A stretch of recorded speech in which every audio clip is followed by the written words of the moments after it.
Even a verb coined to describe his portraiture. To be photographed by Steichen was to be Steichenized.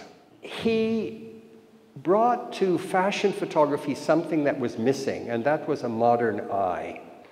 It was Condé Nast who had the brilliant idea that instead of using models, use young actresses from Broadway and Hollywood and give them, build their careers, which would be good for his magazines as well, and at the same time, sell clothes.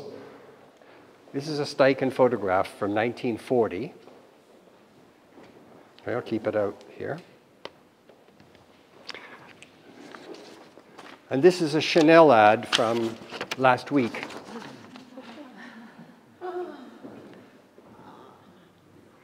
Ralph Lauren bought 30 copies of the catalog, and he gave them to his designers and said, look, study these for ideas.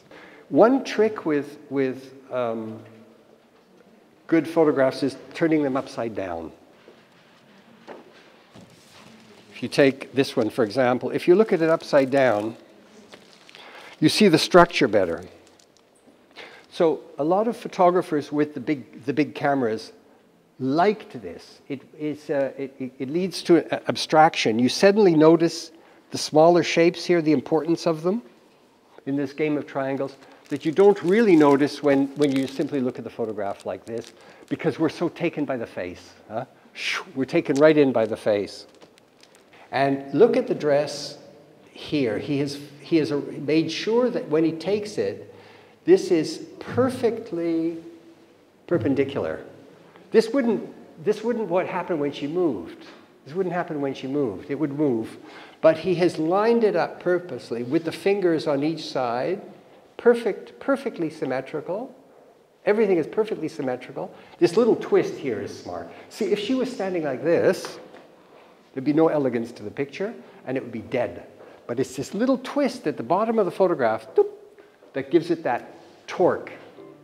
And that torque you find over and over again. He knows just how to kind of twist the body one way or another.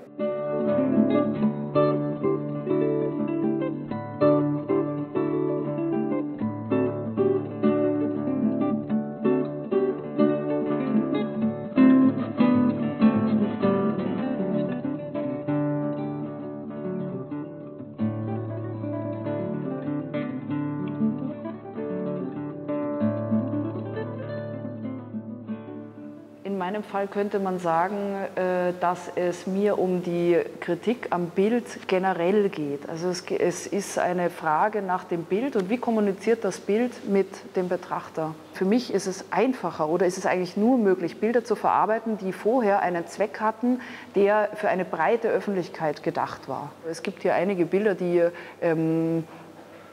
auch in der tatsächlichen Abbildung, die wir hier erkennen, mit dem Blick spielen. Also einerseits habe ich durch die Faltung den Blick oft weggenommen, sodass der Betrachter wie ein Voyeur das Bild anschauen kann, den Vordergrund, den Hintergrund. Die Modelle werden dadurch entindividualisiert. Also das bedeutet, dass der abgebildete Körper, das Erste, was wir erkennen, wenn wir ein Bild sehen, ist, dass es ein Mensch ist. Also man schaut aufs Gesicht und baut eine Beziehung auf. Genau diesen Moment habe ich rausgenommen und der verschwindet, in der Faltung zum Beispiel. Seit der Erfindung der Kamera Obscura eigentlich hat man sich Gedanken gemacht, ja, wie funktioniert das Sehen? Und eine mittelalterliche Vorstellung war, dass das Strahlen aus dem Auge, aus dem Körper des Menschen herauskommen und dann die Welt abtasten und so wird gesehen. Also nicht umgekehrt, dass das reflektierte Licht in das Auge fällt. Und das hat was mit der Überlegung, wie Wahrnehmung funktioniert, auch zu tun. Also drüben liegt so ein Blatt, da ist die Vogue zu sehen und dann geht der Kopf weiter. Also wir Menschen sind so konditioniert, dass wir auch das, was wir sehen, versuchen immer zu vervollständigen.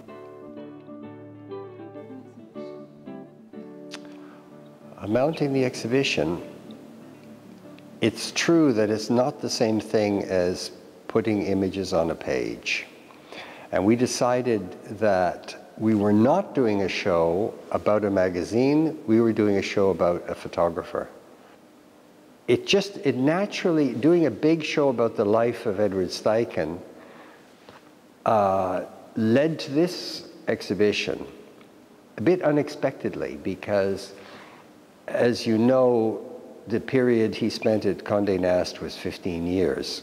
So out of 70 years, it's not such a, it's an important chapter, but by no means the whole story.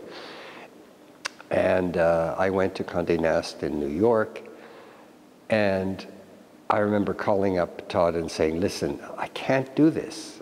I can't reduce this chapter in his life to 30 or 40 pictures, even 50 pictures. It just does not do justice.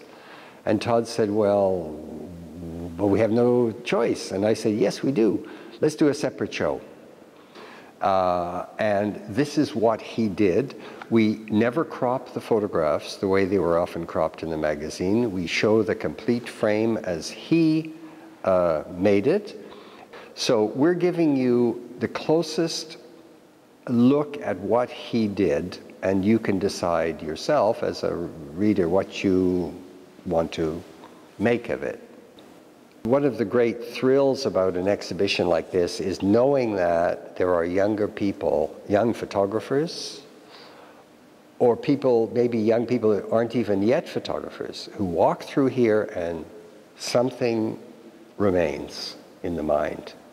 When I had my gallery in Montreal, at that time I had acquaintanceship with Francis Bacon through a friend. And we were sitting in my friend's living room in London, and Francis asked me how it was going with my, he didn't care about photography, but he was being polite, and how it was going with my gallery.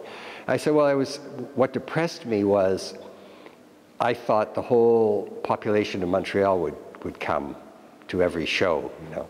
And I had a couple of thousand people, and that was it, and the population of Montreal was 2 million, and you know, I was very naive.